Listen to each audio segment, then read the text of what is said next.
आजकल के मोगियों ना अपना बुला माँ प्रतिमा रिकॉर्डिंग स्टूडियो शेखपुरा। आजकल के मोगियों ना अपना बुला कैसन अइले जुगा भैया कैसन अइले जुगा भैया कैसन अइले जुगा कैसन अइले जुगा भैया कैसन अइले जुगा भैया कैसन अइले जुगा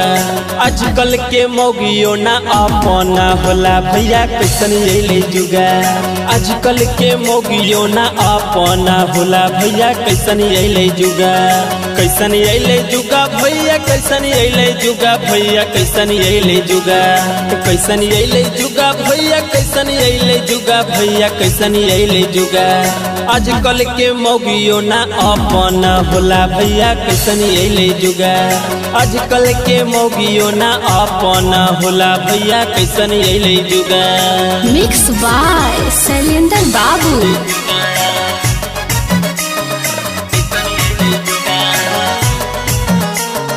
आजकल के मोगियों ना अपना होला भैया आजकल के मोगियों ना अपना होला भैया कैसन अइले जुगा अपना होला भैया कैसन अइले जुगा।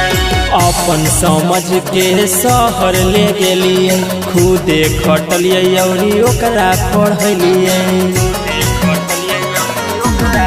हाँ अपन समझ के शहर ले गेलिए खुदे खटलिए और ओकरा पढ़लिए भोट गले जुगा भैया भोट गले जुगा भैया भोट गले जुगा भोट गले जुगा भैया भोट गले जुगा भैया भोट गले जुगा आजकल के मोगियों ना अपना होला भैया भोट गले जुगा आजकल के मोगियों ना अपना होला भैया भोट गले जुगा।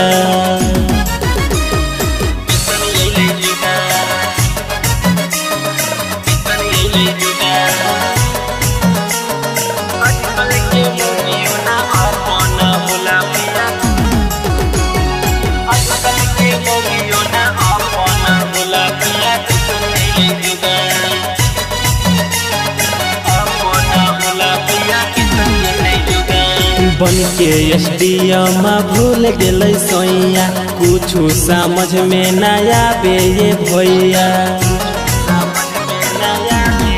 हाँ बन के एसडीएम भूल गए सोइया कुछ समझ में न आवे ये भैया भोस गले जुगा भैया भोस गले जुगा भैया भोस गले जुगा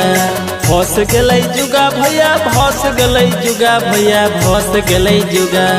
आजकल के मोगियों ना अपना होला भैया भोस गले जुगा आजकल के मोगियों ना अपना होला भैया भोस गले जुगा। माँ प्रतिमा रिकॉर्डिंग स्टूडियो शेखपुरा।